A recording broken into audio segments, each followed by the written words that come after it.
बिस्मिल्लाहिर्रहमानिर्रहीम। रब्बिश्रह ली सदरी व यस्सिर ली अमरी वहलुल उक़दतम मिन लिसानी यफ़क़हू क़ौली। रब्बी ज़िदनी इल्मा रब्बी यस्सिर वला तुअस्सिर व तम्मिम बिल खैर। अच्छा जी, आज हम एक नया लेसन स्टार्ट कर रहे हैं, that is introduction to short stories. Short stories आप लोगों का एमए इंग्लिश लिटरेचर में एक ऑप्शनल सब्जेक्ट है। नॉर्मली मैं लिंग्विस्टिक्स पढ़ाती हूँ, लेकिन थोड़ा सा शौक पड़ा कि शॉर्ट स्टोरीज को भी पढ़ाया जाए, because that is really very interesting. और अक्सर स्टूडेंट्स इसमें आगे फंस जाते हैं। उसकी रीज़न बेटा बेसिकली ये होती है कि आप लोग क्यों होते हैं कि हमें बीए लेवल जैसी कोई शॉर्ट स्टोरीज पढ़ाते हैं जिसमें जस्ट समरीज हों, लेकिन जब बेटा आप लोग मास्टर्स लेवल पे आते हैं तो आप लोगों को हर बुक का कुछ ना कुछ क्रिटिकल एनालिसिस करना पड़ता है। लास्ट ईयर मैंने देखा short story is a very easy subject, लेकिन सप्लीज की लाइन लगी हुई थी एंड स्टूडेंट आस्क्ड मैम हम फेल क्यों हो गए। ठीक है, फेल होने की बेसिक रीजन ये होती है कि बेटा टेक्निकल क्वेश्चंस आते हैं, क्रिटिकल क्वेश्चंस आते हैं, सिर्फ आप लोग उस कॉन्सेप्ट को समझ नहीं पाते जो कि क्वेश्चन में पूछा जाता है। आज हम शॉर्ट स्टोरीज जो है उसको प्रिपेयर करने जा रहे हैं। Let me tell you what is basically a short story, what are its characteristics. अगर आप लोगों को शॉर्ट स्टोरी के बेसिक एलिमेंट्स का पता चल जाए, ठीक है, उसकी बेसिक 4-5 चीजों का पता चल जाए, तो आप लोगों के लिए पेपर सॉल्व करना बहुत आसान हो जाएगा। ठीक है, तो अपने उस बीए लेवल को, वो कहते हैं ना कि लिखे हुए बोर्ड के ऊपर दोबारा से लिखा जाए तो फिर क्या होगा, वो उसके ऊपर कुछ भी समझ नहीं आएगा। तो पिछला बोर्ड पहले मिटाना पड़ता है। आप लोगों का बीए लेवल अब मिटाना पड़ेगा। आप लोगों को बताना पड़ेगा भाई अब आप मास्टर्स लेवल पे आ गए हैं, तो अब आपने क्रिटिकल स्टडीज करनी है। यहाँ पे देखें कि introduction to short stories and what derive. ठीक है, व्हाट डिराइव्स अ स्टोरी। ठीक है, एसेंशियल क्वेश्चन ये है कि भाई एक स्टोरी को क्या चीज डिराइव करती है। सबसे पहले हम देखते हैं कि शॉर्ट स्टोरी बेसिकली होती क्या है। शॉर्ट स्टोरी एक ब्रीफ वर्क है फिक्शन का। फिक्शन जो है वो क्या है, fiction is literature in the form of pros. ठीक है, फिक्शन किसे कहते हैं। ठीक है, फिक्शन बेसिकली एक नॉवल को कहते हैं, और शॉर्ट स्टोरी जो है वो क्या है, वो फिक्शन का ही एक ब्रीफ वर्क है। ठीक है, फिक्शन जो है is literature in the form of pros, specially short stories and novels. ठीक है, फिक्शन को हम किस लिटरेचर के अंदर किस फॉर्म में हम देखते हैं, या तो वो प्रोज फॉर्म में होती है, स्पेशली कैसे, या तो शॉर्ट स्टोरीज में होती है या फिर वो नॉवेल्स में होती है, that describe imaginary events and people, जो कि इमेजिनरी इवेंट्स और पीपल को डिराइव करती है, एक्सप्लेन करती है, हमें बताती है। अच्छा, उसके बाद आता है जी शॉर्ट स्टोरीज और उसके एलिमेंट्स क्या होते हैं। यहाँ पे आप देखें लिखा हुआ है व्हाट्स गोइंग टू हैपन। ठीक है, शॉर्ट स्टोरी के अंदर हम देखते हैं कि क्या होने वाला है, व्हाट्स गोइंग टू हैपन। और ये पूरा जो प्लॉट जो ड्राइव होना होता है वो किसकी बेस पे होता है, वो characters, settings, plot, conflict, point of view and then theme. अगर आप शॉर्ट स्टोरीज के इन एलिमेंट्स को समझ लें तो आपके लिए पेपर और भी करना आसान हो जाएगा, जिसमें आप कैरेक्टर्स, ठीक है, कैरेक्टर्स की मैं आपको आगे जाके टाइप्स बताऊंगी, सेटिंग्स के बारे में भी बताऊंगी, प्लॉट क्या होता है हम इसको भी डिटेल्ड डिस्कस करेंगे। उसके बाद एक कंफ्लिक्ट होता है, वो क्या होता है, पॉइंट ऑफ व्यू। ठीक है, what is point of view basically, वो क्या होता है। ठीक है, किसका पॉइंट ऑफ व्यू देखते हैं हम, rather it is the reader point of view और the writer point of view. दो पॉइंट ऑफ व्यूज होते हैं ना, एक तो ऑडियंस होती है जो कि रीड करती है किताब को, एक होती है जो राइटर होता है, whose point of view, what the conflict. ठीक है, then finally the themes. Theme is basically the universal ideas, ऐसे आइडियाज जो कल भी थे और आज भी हैं। For example theme of love. ठीक है, जब से ह्यूमैनिटी बनी है ये एक यूनिवर्सल आइडिया है जो कल भी है और आज भी है। इसी तरीके से हेट्रेड, इसी तरीके से हम रेसिज्म को एज अ थीम देखते हैं। रेशियल कॉन्फ्लिक्ट कल भी थे और आज भी है, पास्ट में भी हम देखते हैं, इवन वेस्ट में भी हम देखते हैं और ईस्ट में भी हम देखते हैं। आप ये ना कहें कि हेट्रेड, लव और रेसिज्म जो है वो सिर्फ पाकिस्तान में होता है तो अमेरिका में नहीं होता, ऐसी बात नहीं है। Theme is basically the universal idea, जहां पे इंसान बसते हैं वहां पे ये यूनिवर्सल आइडियाज होंगे। नेवर बॉदर, इसके अंदर थीम के अंदर कोई बाउंड ऑफ टाइम नहीं होता। इसी तरह what is basically characters, characters के अंदर हम डिफरेंट टाइप्स ऑफ कैरेक्टर्स अभी मैं आपको आगे जाके बताती हूँ, ठीक है। कैरेक्टर्स थोड़ा डिटेल्ड है। मैं सेटिंग बेसिकली कहते हैं कि वो जो लोकेशन है ना उसको कहते हैं सेटिंग। फॉर एग्जाम्पल अगर मैं बात करूं रिटर्न ऑफ द नेटिव की, हम क्या कहते हैं, वो वेसेक्स नॉवेल है, ऐसे ही है ना। हार्डी के जितने भी नॉवेल्स हैं हमने क्या कहा, वो वेसेक्स नॉवेल्स हैं। और उसकी सेटिंग बेसिकली क्या था, एक इमेजिनरी लैंड थी जिसका नाम वेसेक्स था। अब उस वेसेक्स में क्या क्या होता है, वो वेसेक्स जो है वो किस तरीके से as a part of nature इंसान की जिंदगियों के अंदर वो इंटरवेन करती है, हम उसको देखते हैं। व्हाट इज प्लॉट देन, ठीक है। प्लॉट बेसिकली कहते हैं सीक्वेंस ऑफ इवेंट्स को, ठीक है। Plot is basically the sequence of event, it has the beginning, a middle and an end. Plot basically एक सीक्वेंस ऑफ इवेंट को कहते हैं, उसका एक बिगिनिंग होता है, एक मिडल होता है और एक एंड होता है। हर कहानी का स्टार्टिंग पॉइंट होता है, फिर मिडल होता है, देन क्लाइमेक्स होता है, देन उसका एंड हो जाता है। ऐसे ही डिस्कवरी और पैरापीटिया, आप लोगों ने कैरेक्टर, आप लोगों ने क्रिटिसिज्म में यह भी पढ़ लिया होगा क्योंकि शॉर्ट स्टोरीज हमारा लास्ट सब्जेक्ट है। उसके बाद हम कन्फ्लिक्ट देखते हैं। व्हाट आर द कन्फ्लिक्ट्स जो कि जनरेट होते हैं किसी भी एक लिटरेचर पीस के अंदर, किसी भी जॉनरा में, ठीक है, किसी भी नॉवला में, नॉवल में, शॉर्ट स्टोरी में कन्फ्लिक्ट हमेशा जनरेट होते हैं। वो कन्फ्लिक्ट जो है हो सकता है वो व्हाइट एंड ब्लैक का हो सकता है वो रेशियल कन्फ्लिक्ट हो सकता है वो इनर वर्सेस आउटर हो, ठीक है। हो सकता है कि वो जो कन्फ्लिक्ट है वो ओल्ड एंड न्यू का हो। फॉर एग्जाम्पल अगर मैं ये बात करूं कि old generation then the new generation, then it is the conflict. हो सकता है वो फादर एंड सन जो रिलेशनशिप उनके दरमियान में कन्फ्लिक्ट हो जाए। हो सकता है हस्बैंड वाइफ कन्फ्लिक्ट, दोनों के माइंड्स डिफरेंट। हो सकता है society versus individual versus society, ठीक है, मैन वर्सेस फेट। ये जो मैं आपको वर्सेस कह रही हूँ ना, actually that is basically the conflict, समझ गए। इसको हम कहते हैं कन्फ्लिक्ट। आपको जब कोई क्वेश्चन आता है ना, क्वेश्चन कोई भी आप कर लें, आप पोइट्री उठा के देख लें, स्पेशली ड्रामा एंड नॉवल, ठीक है, उसके अंदर मोटे मोटे यही सवाल आए हुए होते हैं। इवन अगर आप लोगों इस कन्फ्लिक्ट को अगर मैं एक और नाम दूं, वो उसको हम कहते हैं ड्रामेटिक टेक्निक्स।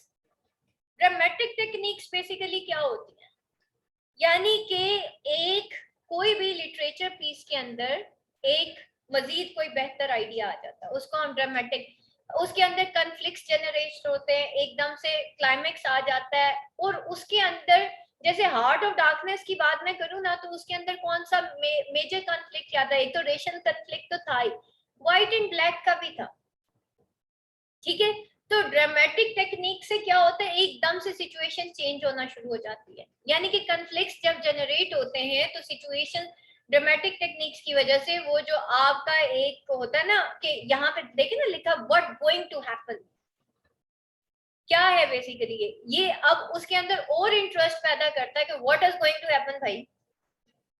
तो ये ड्रामेटिक टेक्निक्स होती हैं, ये कन्फ्लिक्ट्स होते हैं जो कि जनरेट होते हैं। फाइनली एक पॉइंट ऑफ व्यू हम देखते हैं उस पोइट्री के अंदर या कोई भी पीस ऑफ लिटरेचर के अंदर, वो रीडर पॉइंट ऑफ व्यू भी हो सकता है और वो जो है वो राइटर पॉइंट ऑफ व्यू भी हो सकता है। यही मोटी मोटी चीजें आप पास पेपर्स में पढ़ते होंगे, है ना। उसके बाद थीम्स आती हैं। थीम्स बेसिकली क्या है, for example theme of darkness, theme of love, theme of hatred and so on and so on and so on, right. Next पे चलते हैं, लेट्स स्टार्ट नेक्स्ट। अच्छा जी, उसके बाद मैं हम पहला एलिमेंट ऑफ शॉर्ट स्टोरी देखते हैं कि शॉर्ट स्टोरी में पहला एलिमेंट क्या होता है, that is basically the characters. Who is the character, और एक कैरेक्टर क्या इंपॉर्टेंट होता है या एक प्लॉट इंपॉर्टेंट होता है, या दोनों आपस में एक दूसरे के ऊपर रिलाई करते हैं, या ये क्या चक्कर है भाई, ये कैरेक्टर्स क्या होते हैं, ठीक है। कैरेक्टर्स के अंदर हमेशा हम क्या देखते हैं, बेसिकली कैरेक्टर जो है वो एक पर्सन है, या वो एनिमल है in a literary work that takes part in the action, जो कि एक्शन में पार्ट देता है, वो परफॉर्म करता है।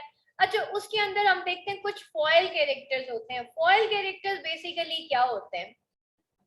तो ऑपोजिट कैरेक्टर्स, फॉर एग्जाम्पल अगर एक प्रोटेगनिस्ट है तो एक एंटेगनिस्ट भी है, यानी कि एक हीरो है तो एक विलन भी है। अच्छा, हीरो जो होगा वो गुड कैरेक्टर होगा और विलन जो होगा वो बैड कैरेक्टर होगा। गुड की वजह से बैड हाईलाइट हो रहा है, बैड की वजह से गुड हाईलाइट हो रहा है। एक न्यू कैरेक्टर होगा, फॉर एग्जाम्पल न्यू जनरेशन को शो कर रहा है, एक ओल्ड कैरेक्टर होगा, ठीक है, ओल्ड जनरेशन को शो कर रहा है। अब ये दोनों एक दूसरे के फॉयल कैरेक्टर्स हैं, ठीक है, और ये जो है वो शो करते हैं कि अच्छा, तो ये जो है बेटा वो शो क्या करते हैं कि गुड की वजह से बैड हाईलाइट हो रहा है, बैड की वजह से गुड हाईलाइट हो रहा है, ओल्ड की वजह से न्यू, यानी कि अगर ओल्ड नहीं होगा तो हमें न्यू की इंपॉर्टेंस का पता नहीं चलेगा, और अगर हम न्यू, हमारे सामने कोई न्यू नहीं होगा तो हमें ओल्ड की इंपॉर्टेंस का पता नहीं चलेगा। अच्छे को अच्छा कौन कहेगा अगर कोई बुरा ना हो तो बुरा होगा तो फिर ही तो पता चलेगा ना कि बुरे के मुकाबले में अच्छा कौन है। तो कुछ फॉयल कैरेक्टर्स होते हैं जो कि एक दूसरे को हाईलाइट कर रहे होते हैं। तो प्रोटेगनिस्ट एंड एंटागनिस्ट जो होते हैं वो नॉर्मली फॉयल कैरेक्टर्स होते हैं। आप लोगों ने प्राइड एंड प्रेजुडिस पढ़ा होगा, उसके अंदर आप देखेंगे प्राइड एंड प्रेजुडिस में जो एलिजाबेथ का कैरेक्टर था वो फॉयल था जेन का, उसकी बड़ी बहन थी ना जेन, ठीक है। जेन जो थी वो बड़ी शाय सी और बहुत कमजोर इस तरह की थी, जबकि एलिजाबेथ बेनेट जो है वो बड़ी शार्प किस्म की खातून थी, ठीक है। अब ये एक दूसरे के फॉयल कैरेक्टर्स हैं, ठीक है, बिल्कुल ऑपोजिट हो गए, और इनकी वजह से वो कैरेक्टर्स, उसकी क्वालिटीज जो है वो हाईलाइट हो रही थी, यानी कि दोनों ही कैरेक्टर्स को बताया राइटर ने। वो राइटर का पॉइंट ऑफ व्यू ये था कि इस तरह के दो कैरेक्टर्स हैं, ठीक है, और एक हमारा भी पॉइंट ऑफ व्यू होगा कि हम जेन को बेहतर समझते हैं या हम एलिजाबेथ को बेहतर समझते हैं, और एक मैरिज के लिए क्या चीज जरूरी है उसमें हम रीडर का पॉइंट ऑफ व्यू भी देखते हैं और राइटर का भी देखते हैं। बट ये सारी चीजें हम व्यू पॉइंट कहाँ से लेते हैं? जब कैरेक्टर्स आके हमारे सामने परफॉर्म करते हैं, ठीक है, वो एक्शन का पार्ट होते हैं। अगर वो कैरेक्टर्स वो प्रॉपर स्टोरी को लेके नहीं चलेंगे तो हमें भी समझ नहीं आएगी कि रीडर पॉइंट ऑफ व्यू क्या होगा या फिर राइटर व्यू पॉइंट क्या होगा, राइट। अब आगे चलते हैं। प्रोटेगनिस्ट बेसिकली एक हीरो को कहते हैं, the leading character or one of the major character in a drama, movie, novel or other fictional text, ठीक है। और एंटीगनिस्ट बेसिकली क्या होता है? A person who actively opposes or is hostile to someone or something and adversary, ठीक है। एक ऐसा पर्सन जो एक्चुअली अपोज करता है, ठीक है, या वो होस्टाइल होता है, दुश्मन होता है किसी का या किसी चीज का, एंड एडवर्सरी जो कि एक एडवर्सरी होता है। नेक्स्ट स्लाइड पे चलते हैं। अच्छा, अब कैरेक्टर्स के अंदर अगर हम एक हीरो और एक विलन देखते हैं तो इसी तरीके से हम कुछ स्टैटिक और डायनामिक कैरेक्टर्स भी देखते हैं। स्टैटिक कैरेक्टर्स क्या होते हैं? Character that do not change through out the course of the narrative, ठीक है। स्टैटिक कैरेक्टर्स, इसको हम कहते हैं फ्लैट कैरेक्टर्स, ठीक है। स्टैटिक कैरेक्टर्स को फ्लैट कैरेक्टर्स भी कहते हैं। ये कहानी के साथ साथ चेंज नहीं होता। फॉर एग्जाम्पल एक माली है ना, वो एंड तक माली ही रहेगा, किसी स्टोरी का माली एंड तक माली रहता है ना। तो what is this? This is a flat character और अ स्टैटिक कैरेक्टर। दो तरह के होते हैं, एक राउंड कैरेक्टर्स होते हैं, एक स्टैट कैरेक्टर, फ्लैट कैरेक्टर्स होते हैं। फ्लैट कैरेक्टर्स को एक्चुअली हम स्टैटिक कैरेक्टर्स कहते हैं, और डायनेमिक बेसिकली राउंड कैरेक्टर्स को कहते हैं। और राउंड कैरेक्टर्स क्या होते हैं? जो स्टोरी के चेंज के साथ साथ चेंज हो जाते हैं। बाज औकात हीरो होता है ना, एंड पे उसका पॉइंट ऑफ व्यू चेंज हो जाता है लाइफ के बारे में, उसके एक्सपीरियंसेस की बेस पे वो बदल जाता है। तो यहाँ पे भी वही है कि character that do not change through out the course of the narrative, a static character does not go through a transformation or learn an important life lesson. Dynamic characters के बारे में देखते हैं। Character that change through out the course of the narrative, ठीक है, ये change हो जाता है। Dynamic character experiences a transformation, ठीक है, वो ट्रांसफॉर्म होता है, वो एक्सपीरियंस करता है एक ट्रांसफॉर्म इनर चेंज उसके अंदर एक आता है। फॉर एग्जांपल अगर मैं अभी प्राइड एंड प्रेजुडिस की एक एग्जांपल आप लोगों को दे रही थी, तो उस पे आप देखें कि जेन ऑस्टन का एंड पे सॉरी एलिजाबेथ बेनेट का जो है वो व्यू पॉइंट एंड पे जाके चेंज हो जाता है। उसके प्राइड की वजह से उसको कुछ भी सही नजर नहीं आ रहा होता, उसको डार्सी बड़ा गलत नजर आ रहा होता है, लेकिन एट द एंड क्या होता है, उसका व्यू पॉइंट चेंज हो जाता है और वो उस इंसान से जिससे वो बहुत नफरत करती है उससे वो शादी कर लेती है। तो यहाँ पे क्या हुआ, वो ट्रांसफॉर्म हो गई। ठीक है, जेन ऑस्टन ट्रांसफॉर्म हो गई। तो यहाँ पे क्या है, a dynamic character experiences a transformation और learns a valuable life lesson. वो एक वैल्यूएबल लाइफ लेसन जो है वो लर्न करता है कोई भी कैरेक्टर। अच्छा जी, उसके बाद जो है round characters, character that display multiple traits. ठीक है, मल्टीपल ट्रेट्स होते हैं, ये कॉम्प्लेक्स कैरेक्टर्स होते हैं, character the audience know a lot about. ये ऐसा कैरेक्टर होता है जैसे for example hero, main characters, उनको हम राउंड कैरेक्टर्स कहते हैं। राउंड कैरेक्टर्स ऐसे कैरेक्टर्स होते हैं जिनके गिर्द कहानी घूम रही होती है। ठीक है, और इनके मल्टीपल कैरेक्टर ट्रेट्स होते हैं और ये इन्हीं को हम कॉम्प्लेक्स कैरेक्टर भी कहते हैं। और ऐसा कैरेक्टर एक रिलेटेबल कैरेक्टर होता है, यानी कि जिसके साथ साथ कहानी चल रही होती है, जिसके इर्द गिर्द बाकी सारे प्लॉट्स जो हैं वो घूम रहे होते हैं, यानी कि बाकी सारे कैरेक्टर्स जो हैं वो उसके अकॉर्डिंग एक्ट कर रहे होते हैं। ठीक है, फॉर एग्जाम्पल अगर हम डार्सी और एलिजाबेथ की बात करते हैं प्राइड एंड प्रेजुडिस में, तो उसमें क्या होता है कि बाकी सारे कैरेक्टर्स इनके बिहेवियर के अकॉर्डिंग चल रहे होते हैं, बाकी सारे प्लॉट्स उनके अकॉर्डिंग चल रहे होते हैं। तो these are basically the complex characters. और ये जो होते हैं मल्टीपल ट्रेट कैरेक्टर्स होते हैं, जो कि with the change of time change होते हैं। यूनिवर्सिटी ऑफ सरगोदा के सिलेबस में आपके पास पेपर्स में शॉर्ट क्वेश्चंस आते हैं, आप लोगों को ये चीजें पूछी जाती हैं तो आप लोगों को पता नहीं होती, तो ये आप लोगों को पता होनी चाहिए। फ्लैट कैरेक्टर्स देखते हैं, character that are two dimensional and are relatively uncomplicated, usually are sidekick, often times included in fiction as comedic relief. Flat characters क्या होते हैं, टू डायमेंशनल होते हैं, रिलेटिवली अनकॉम्प्लिकेटेड होते हैं। मैंने आपको बताया ये जो फ्लैट कैरेक्टर्स होते हैं ना बेटा, ये जो है घूमते हैं किसके गिर्द, राउंड कैरेक्टर्स के गिर्द। ठीक है, अनकॉम्प्लिकेटेड होते हैं, यूजुअली आर साइडकिक। ठीक है, और हम अक्सर ड्रामा में बात करते थे ये तो बस साइड कैरेक्टर ही है। ठीक है, यानी कि मेन जो हीरोइन होगा उसकी बहन या भाई। Often time include in fiction as comedic, और ये कभी कभार कॉमेडिक रिलीफ वाले भी, कोई जैसे हम ओथेलो की बात करते हैं तो उसमें कॉमेडिक रिलीफ के लिए कुछ जो है वो कैरेक्टर्स उन्होंने रखे हुए थे। ठीक है, अच्छा जी, फिर characterization, what is art of characterization. ठीक है, अभी तो ये हमने कैरेक्टर्स के बारे में पढ़ा। What is basically the art of characterization, characters को इस तरीके से पोर्ट्रे करना कि थीम्स और आइडियाज और जो बेसिकली जो मेन आइडिया है वो हाईलाइट हो जाए।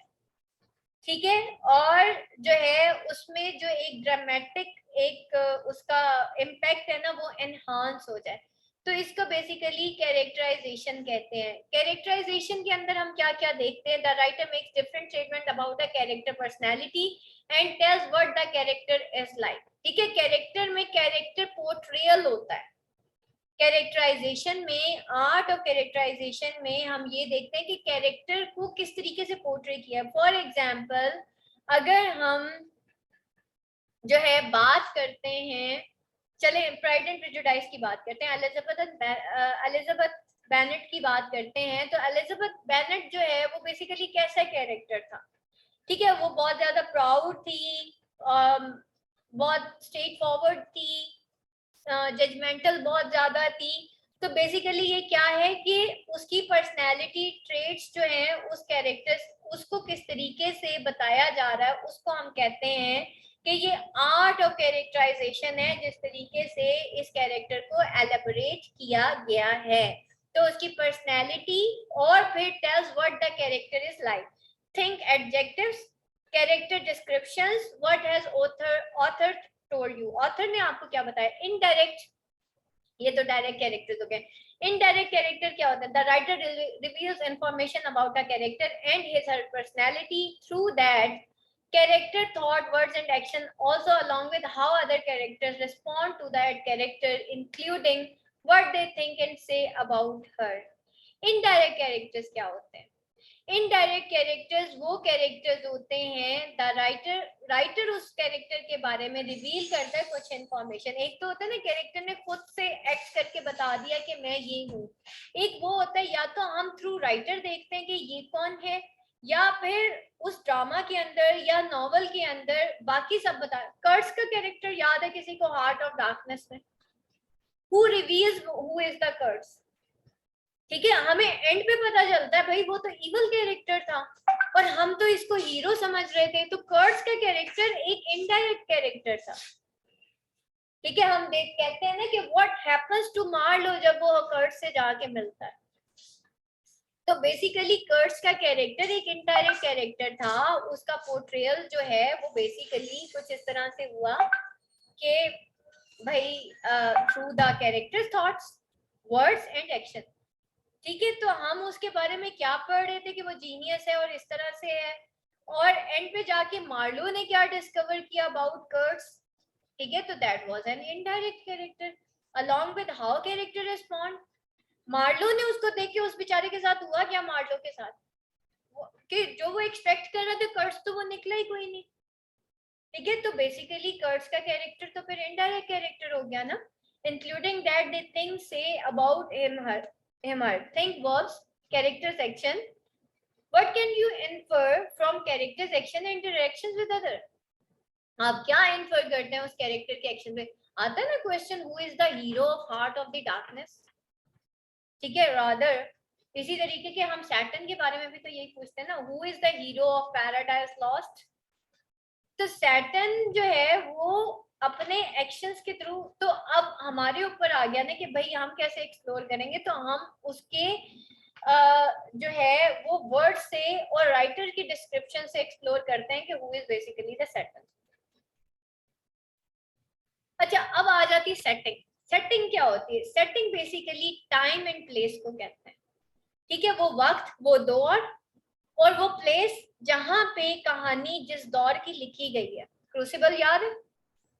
ठीक है, उसकी सेटिंग क्या थी? ठीक है, सेटिंग बेसिकली क्या थी? एक सैलम एक एरिया था जो कि 1670s की कहानी थी, सॉरी 1760s की कहानी थी. ठीक है, तो ये टाइम हो गया उसका. और प्लेस क्या थी? सैलम. ठीक है, इसी तरीके से अगर हम पैराडाइज लॉस्ट की बात करते हैं तो उसका टाइम क्या था? टाइम वो बेसिकली अब बाइब्लिकल एल्यूजन, जब हेवनली आइडिया था बेसिकली. प्लेस क्या थी? जन्नत थी, पैराडाइज थी, वहां पे वो एक डिस्प्यूट दिखाया गया. ठीक है, तो अब यहाँ पे इसी तरीके से चलें, रिटर्न ऑफ द नेटिव की हार्डी के नॉवेल्स की बात करते हैं. तो टाइम वो वेसेक्स नॉवेल्स का था, वो भी कोई 1960 की बात थी या 1860 की बात थी. और प्लेस क्या थी जी? वेसेक्स थी. तो यहाँ पे हम ये देखते हैं सेटिंग क्या है बेसिकली शॉर्ट स्टोरी के अंदर. इवन मैं शॉर्ट स्टोरी नहीं, मैं हर poetry, drama, novel, specially drama novel, आपके अमेरिकन लिटरेचर, देन आपका पार्ट 2 में पोइट्री, ड्रामा, नॉवल. ठीक है, इसके अंदर आप सेटिंग्स बार बार पढ़ते होंगे. तो सेटिंग बेसिकली टाइम और प्लेस को कहते हैं जहां पे जिस दौर की कहानी लिखी गई है. when time, hour of the day of the week, year, time period, session etc were located, जहां पे ये लोकेट हुआ है. ठीक है, अच्छा जी. The plot. प्लॉट क्या होता है? The event that make up a story line. ठीक है, plot basically sequence of event को कहते हैं.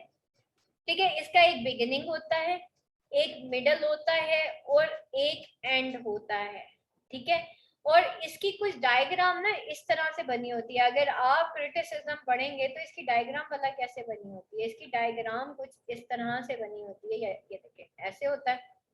ठीक है, ये बिगिनिंग होती है, उसके बाद ये राइजिंग एक्शन होता है,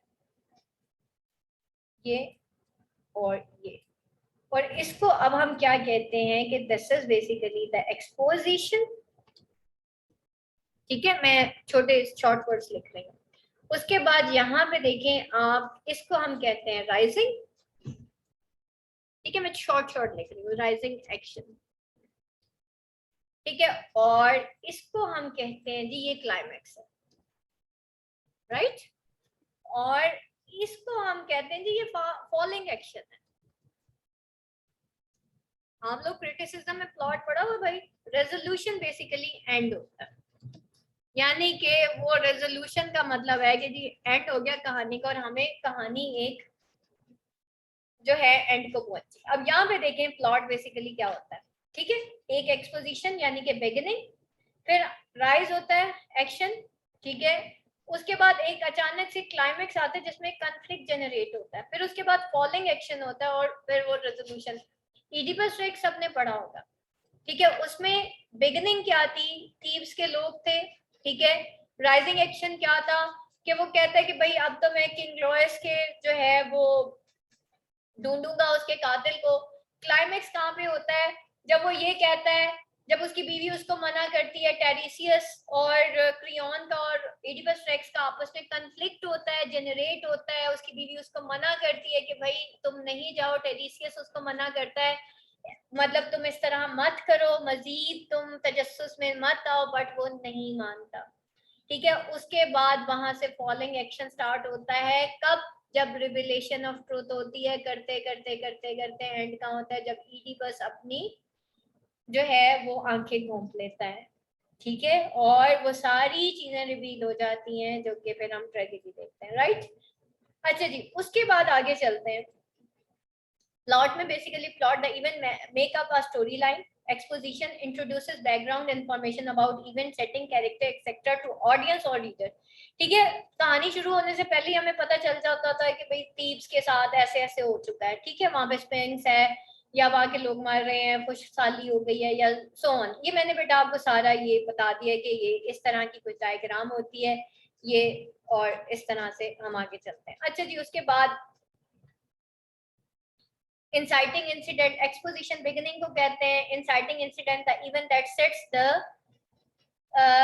central conflict in the motion, ठीक है, सेंट्रल कंफ्लिक्ट मोशन में आ जाता है। उसके बाद हम राइजिंग एक्शन को देखते हैं, रिलेटेड सीरीज ऑफ इंसिडेंट होती है एक लिटरेरी प्लॉट में जो बिल्ड करता है toward the point of the greatest interest. फिर उसके बाद हम क्लाइमेक्स को देखते हैं और उसके बाद फॉलोइंग एक्शन होता है, जैसे मैंने अभी आपको एडिपस रेक्स के बारे में बताया, एंड देन रेजोल्यूशन होता है।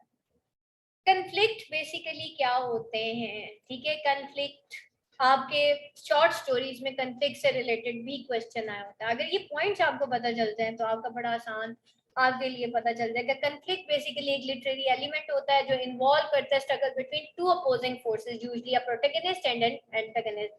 अब ये कंफ्लिक्ट क्या हो सकते हैं, एक्सटर्नल और इंटरनल हो सकते हैं, जैसे मैंने आपको वर्सेस वाली बात बताई थी, देखिए यहाँ पे क्या है, struggle between a character and an outer side outside force and other character or nature, character versus character, character versus nature हो सकता है, character versus society, character versus unknown, character versus technology, character versus supernatural, और internal a struggle happening within a character mind, character versus self, ठीक है। अच्छा जी, point of view of the narrative, ठीक है, अब हम आते हैं, अक्सर आप लोगों के पास्ट पेपर्स के अंदर एक क्वेश्चन आया होता है जी कि point of view of the narrator बताएं, ठीक है, या फिर एक क्वेश्चन आया होता है the importance of narrator as the part of the story in the man of the crowd. और इसी तरीके से अगर आप हार्ट ऑफ डार्कनेस में भी देखें ना, वो आपसे पूछेगा पोजीशन ऑफ नैरेटर क्या थी, फर्स्ट पर्सन कौन था, सेकंड पर्सन कौन था, नैरेटर क्या फर्स्ट पर्सन था कि थर्ड पर्सन था। तो नैरेटर मोस्टली स्टोरीज के अंदर बेटा पार्ट 2 आपका इसलिए टफ है, कॉन्सेप्चुअल है, आप लोगों को यही पता नहीं होता कि पोजीशन ऑफ द नैरेटर क्या है। अच्छा, जो आपकी मॉडर्न जब आपकी लिटरेचर स्टार्ट होती है ना, उसमें नैरेटर स्विच ओवर करते हैं। कभी मैं आपको ऐसी कोई कहानी सुनाऊंगी जिसमें स्पेशली हार्ट ऑफ डार्कनेस मैंने स्टूडेंट्स को जब पढ़ाई थी तो उसमें मैंने उनको बताया था कि बेटा इसमें फर्स्ट पर्सन और थर्ड पर्सन आपस में स्विच ओवर हो गए, ठीक है। तो position of the narrator and the point of view of the narrator, that you should know कि भाई अब यहाँ पे मुझे स्टोरी वही होगी लेकिन एक्सप्लेनेशन अकॉर्डिंग टू क्वेश्चन आपने उस स्टोरी में से क्या निकालना है, ये अगर आपका क्लियर नहीं है आप शॉर्ट स्टोरीज में फेल हो जाओगे, ठीक है। तो अब यहाँ पे देख लें, the point of view is the narrator's position in relation to the story being told, ठीक है। पॉइंट ऑफ व्यू क्या है, नैरेटर पोजीशन में वो रिलेशन है in the story to the story being told. First person क्या है? The narrator is in the story. कौन है? फॉर एग्जाम्पल फर्स्ट पर्सन कौन होता है? वो आई होता है। I woke up that morning and wanted to buy some ice cream. और एक थर्ड पर्सन होता है, एक आउटसाइडर होता है जो स्टोरी सुनाता है। जैसे ही woke up at that morning and wanted to buy some ice cream. ठीक है, फर्स्ट पर्सन क्या होता है? राइटर हो सकता है खुद हो, ठीक है, वो फर्स्ट पर्सन होता है। ठीक है, और थर्ड पर्सन ये नैरेटर पॉइंट ऑफ व्यू होता है, उसकी पोजीशन होती है, जो कि वो कहानी उसने कैसे सुनाई है, फर्स्ट पर्सन के तौर पे सुनाई है या थर्ड पर्सन के तौर पे सुनाई है, उसने ही करके सुनाई है या आई करके सुनाई है। हार्ट ऑफ डार्कनेस में अगर आप देखें ना, फर्स्ट पर्सन और थर्ड पर्सन स्विच ओवर होते हैं। और अभी जब मैं आपको शॉर्ट स्टोरीज पढ़ाऊंगी तो उसके अंदर मैं आपको ये इन्हीं चीजों की बेस के ऊपर मैं आपको शॉर्ट स्टोरीज एक्सप्लेन करूंगी। समरीज तो बेटा आप करंट नोट से भी पढ़ लेंगे, एनकेएम से भी पढ़ लेंगे, लेकिन उसके अंदर कुछ टेक्निक्स होती है, टेक्निकल चीजें होती हैं जो स्टूडेंट्स को नहीं पता होती। वो समझ ये रहे होते हैं जी हम करंट नोट्स पढ़ लेंगे तो हम पास हो जाएंगे, ऐसे नहीं होता। आप लोगों को करंट नोट जरूर पढ़े, बहुत अच्छे लिखे हैं, मैं ये नहीं कह रही बुरे लिखे हैं, लेकिन देखिए पॉइंट समझा करें कि पेपर में आपसे पूछा क्या जा रहा है। ठीक है, तो मैं आपको पेपर पॉइंट ऑफ व्यू से बता रही हूँ कि ये किस तरह से करना है। Third person point of view क्या है? लिमिटेड पॉइंट ऑफ व्यू क्या है? The outside narrator has limited knowledge. ठीक है, थर्ड पर्सन में क्या होता है? वो जो आउटसाइड नैरेटर होता है ना, उसका लिमिटेड नॉलेज होता है about the characters. For example अगर हार्ट ऑफ डार्कनेस की बात करें ना, तो जो थर्ड पर्सन होता है वो कौन होता है उसमें? मार्लो होता है। फर्स्ट पर्सन कौन होता है? एक एनिमस नैरेटर होता है जो कि कहानी सुनाता है, जो शिप पे बैठा होता है, वो मार्लो की कहानी सुनाता है। ठीक है, अब उसका लिमिटेड नॉलेज होता है। The outsider narrator only knows the thoughts and feeling of one character, सिर्फ इतना ही जानता है। एक ऑमनिशेंट व्यू पॉइंट होता है। ठीक है, थर्ड पर्सन में एक omniscient view point, the outside narrator knows everything. ठीक है, एक और भी ऑमनिशेंट व्यू पॉइंट होता है, the outside narrator knows the thought and feeling of all the character. ठीक है, अब ये थर्ड पर्सन व्यू में दो तरह के कैरेक्टर्स आ जाते हैं। एक लिमिटेड नॉलेज वाला कैरेक्टर होता है, एक ऑमनिशेंट व्यू पॉइंट वाला कैरेक्टर होता है। ठीक है, as you read a piece of fiction, think about these things. For example, how does the point of view affect your responses to the character? How is your response influenced by how much the narrator knows and how objective he or she is? ठीक है, अब यहाँ पे देखें कि आप देखेंगे कि वो पॉइंट ऑफ व्यू आपके रेस्पॉन्स को कितना इफेक्ट करता है। How does the point of view affect your responses to the character? आप कैरेक्टर की तरफ कैसे रेस्पॉन्स करते हैं? ठीक है, how is your response influenced by how much the narrator knows and how objective he और शी इज। ठीक है, अब आपका रिस्पॉन्स इन्फ्लुएंस होता है किस हद तक कि नैरेटर क्या जानता है और क्या उसका ऑब्जेक्टिव था, क्या गोल था और क्या वो था। मान लो बेसिकली कर्ट से मिलना चाहता था, हम ये समझ रहे थे कि कर्ट शायद बहुत ही कोई अजीम फतीम जीनियस किस्म का इंसान है, इवन मार्लो भी यही समझ रहा था। ठीक है, एट द एंड मार्लो जब वापस आता है तो वो डिफरेंट हो जाता है। ठीक है, तो अब यहाँ पे हम रिस्पॉन्सेस देखते हैं, व्यू पॉइंट देखते हैं, रीडर का व्यू पॉइंट, कैरेक्टर का view point influence. First person narrator are not always trustworthy. ठीक है, फर्स्ट पर्सन नैरेटर्स कभी भी ट्रस्टवर्दी नहीं होते। It is up to you the reader, हम क्या सोचते हैं, to determine what is the truth and what is not. ये जो मॉडर्न लिटरेचर होती है ना, ये हमेशा एक अनएंडिंग पोजीशन पे होती है। अनएंडेड इसलिए होता है कि जी रीडर के ऊपर छोड़ा जाता है जी अब आप बताएं कि कहानी आगे क्या, मतलब इसका एंड। फॉर एग्जाम्पल हम पैराडाइज लॉस्ट का एंड क्या होता है? Who is the hero of Paradise Lost? Unended हो गया ना। तो अब आपका व्यू पॉइंट आपसे पूछा जा रहा है, भाई हु इज द हीरो। इसी तरीके से heart of darkness, who is the hero. इसी तरीके से हम बात करते हैं waiting for God, who is God. ठीक है, अनएंडिंग पोजीशन हो गई ना कि भाई हु इज गॉड। हमने कहानी एंड कर ली, हमें नहीं पता who is God. Even writer कहता मुझे भी नहीं पता था। राइटर का व्यू पॉइंट भी हो गया, रीडर का भी हो गया।